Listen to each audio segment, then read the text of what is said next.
नमस्कार, वंदे मातरम, जय हिंद साथियों, यदि आप किसी भी गवर्नमेंट एग्ज़ाम जैसे एसएससी, जीडी, दिल्ली पुलिस या किसी भी एग्ज़ाम की तैयारी कर रहे हो तो आपको पता होना चाहिए कि इसमें भारतीय संविधान का कितना बड़ा रोल होता है। दोस्तों, ज़्यादातर क्वेश्चंस भारतीय संविधान से बनते हैं और संविधान में दोस्तों आप लोग पता होना चाहिए फिक्स क्वेश्चन होते हैं, इनसे बाहर कोई भी क्वेश्चन नहीं जाता है। इसलिए आज मैं आप लोगों को भारतीय संविधान के 50 ऐसे महत्वपूर्ण क्वेश्चंस करवाने वाला हूं जो लगभग हर एग्ज़ाम में बार बार रिपीट होते हैं। तो वीडियो लंबा ना हो इसलिए क्वेश्चन शुरू करते हैं।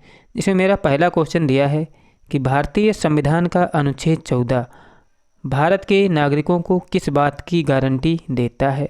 अनुच्छेद 14 है, किस बात की गारंटी देता है दोस्तों? विधि के समक्ष क्षमता और विधियों का समान संरक्षण की गारंटी देता है अनुच्छेद 14, याद रख सकते हो। और इसके बाद है अगला क्वेश्चन कि भारतीय संविधान का कौन सा अनुच्छेद निम्नलिखित में से विधि के समक्ष क्षमता के अधिकार से संबंधित है। कौन सा अनुच्छेद है दोस्तों जो विधि के समक्ष क्षमता के अधिकार से संबंधित है? अभी हमने बताया है कि अनुच्छेद 14। दोस्तों, ये क्वेश्चन है कई टाइप से पूछा जा सकता है, आप लोग इसको जरूर देखिएगा। और क्वेश्चन नंबर 3 भी देखते हैं क्या है। निम्न में से अनुच्छेद समता के अधिकार का प्रावधान करता है। कौन सा अनुच्छेद है जो समता के अधिकार का प्रावधान करता है? दोस्तों, अनुच्छेद 14 है। दोस्तों, इस 3 टाइप से पूछा गया क्वेश्चन। इसके बाद है हमारा अगला क्वेश्चन कि निम्नलिखित में से कौन सा सिद्धांत विधि का शासन के विपरीत है। निम्न में से कौन सा सिद्धांत है जो विधि के शासन के विपरीत है? तो याद रखिएगा, जो विशेषाधिकार और उन्मुक्ति होता है दोस्तों, ये विधि के शासन के विपरीत है। ऑप्शन नंबर बी राइट हो जाएगा।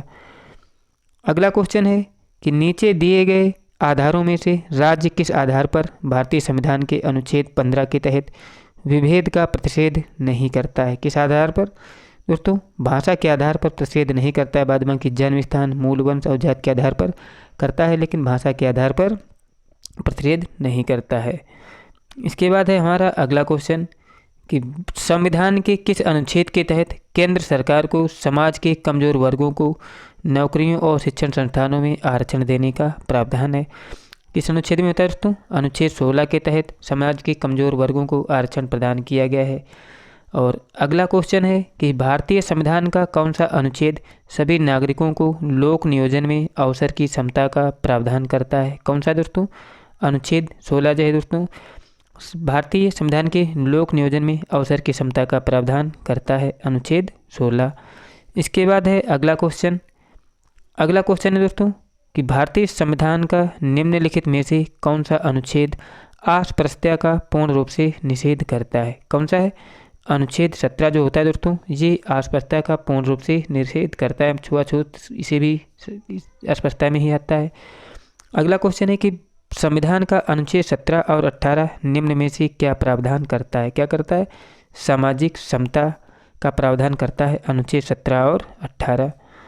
इसके बाद है अगला क्वेश्चन कि भारतीय संविधान के अनुच्छेद 19 के तहत वाक स्वतंत्रता आदि विषयक कुछ अधिकारों का संरक्षण संदर्भित है। किसमें दोस्तों? भारतीय नागरिकों के मूल अधिकार से संबंधित है। अनुच्छेद 19 के तहत वाक स्वतंत्रता आदि विषयक कुछ अधिकारों का संरक्षण।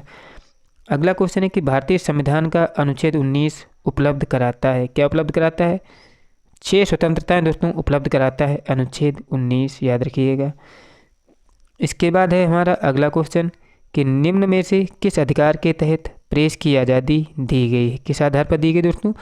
अभिव्यक्ति का आधार, अभिव्यक्ति के आधार के आधार पर दोस्तों प्रेस को आज़ादी दी गई है।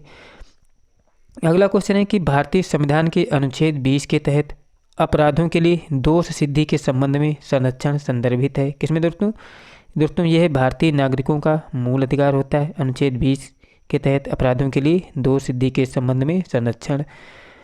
इसके बाद हमारा अगला क्वेश्चन है कि निजता का अधिकार किस अनुच्छेद के अंतर्गत आता है। किसमें आता है दोस्तों? निजता का अधिकार ये आता है दोस्तों अनुच्छेद 21 में आता है, निजता का अधिकार। अगला क्वेश्चन है कि निम्न में से कौन सा अधिकार भारतीय संविधान में नहीं दिया गया है लेकिन उच्चतम न्यायालय द्वारा इसे स्पष्ट रूप से मूल अधिकार घोषित किया गया है। कि कौन सा है दोस्तों? जो निजता अधिकार है दोस्तों, ये उच्चतम न्यायालय द्वारा हमें दिया गया है और लेकिन संविधान में ये नहीं दिया गया है। अगला क्वेश्चन है कि भारतीय संविधान के अनुच्छेद 21 के अनुसार प्राण और दैहिक स्वतंत्रता का संरक्षण संदर्भित है। किसमें दोस्तों? दोस्तों ये भारतीय नागरिकों का मूल अधिकार होता है। अनुच्छेद 21 के तहत प्राण और दैहिक स्वतंत्रता का संरक्षण। इसके बाद है अगला क्वेश्चन, क्या दोस्तों? कि भारतीय संविधान के अनुसार जीवन का अधिकार क्या है? तो याद रखिएगा दोस्तों, जो जीवन का अधिकार होता है ये एक मूल अधिकार होता है। अगला क्वेश्चन है कि हमारे देश में शिक्षा का अधिकार एक है। क्या है दोस्तों?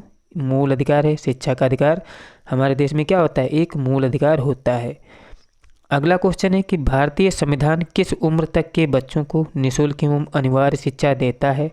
किस उम्र के बच्चों को? दोस्तों 14 वर्ष तक के बच्चे जो होते हैं इनको निःशुल्क एवं अनिवार्य शिक्षा देता है।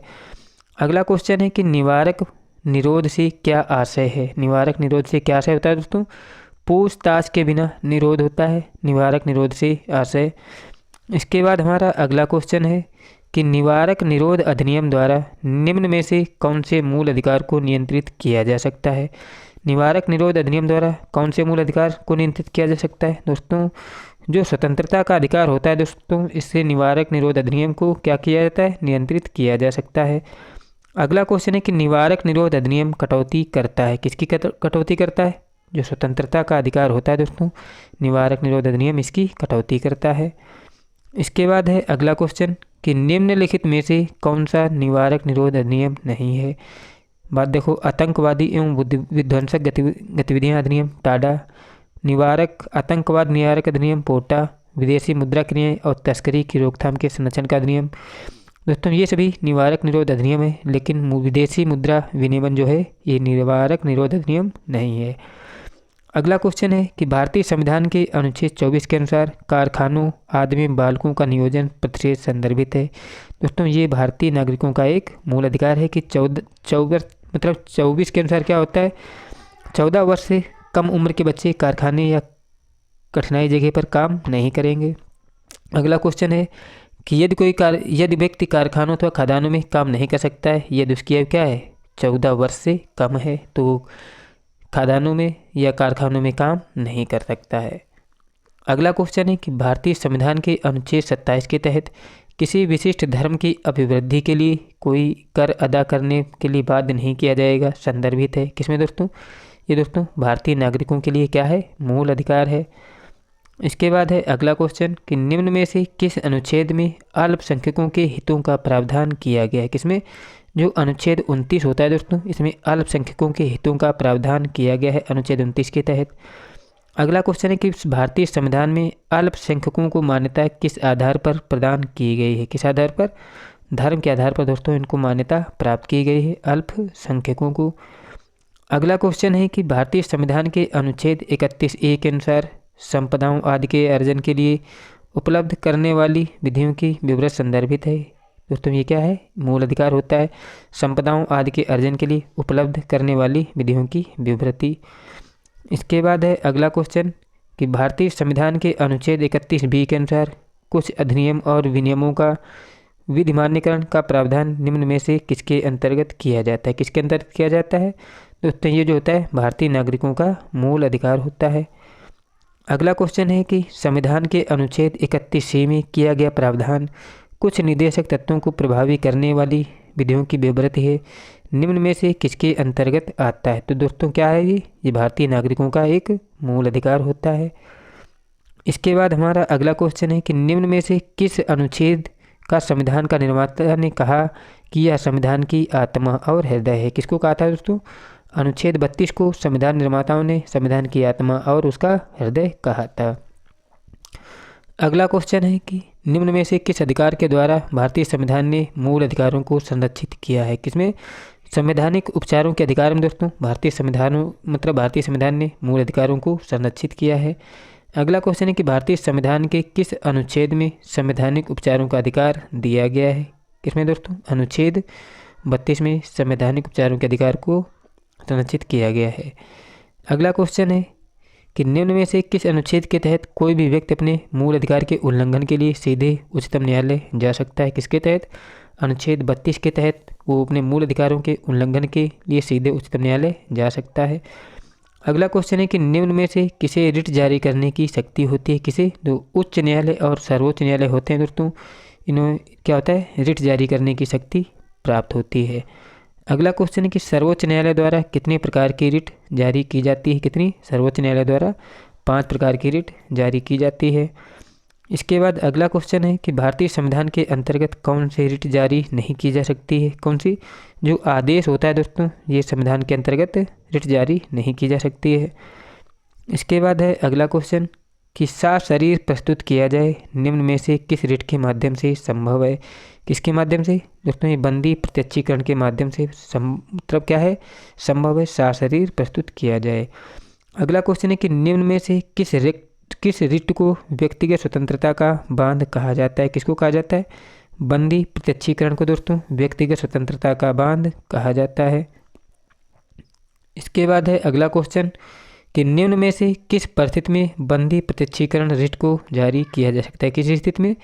दोषपूर्ण पुलिस हिरासत के उपलक्ष्य में दोस्तों क्या होता है? बंदी प्रत्यक्षीकरण रिट को जारी किया जाता है। इसके बाद है अगला क्वेश्चन कि निम्न में से किस रिट के माध्यम से किसी व्यक्ति को कोई कार्य करने से रोका जा सकता है जिसको करने के लिए उसके पास अधिकार नहीं है? तो क्या दोस्तों? जो अधिकार परीक्षा होता है दोस्तों, इसके माध्यम से किसी व्यक्ति को कार्य करने से रोका जा सकता है जिसको करने के लिए उसके पास प्राधिकार नहीं है।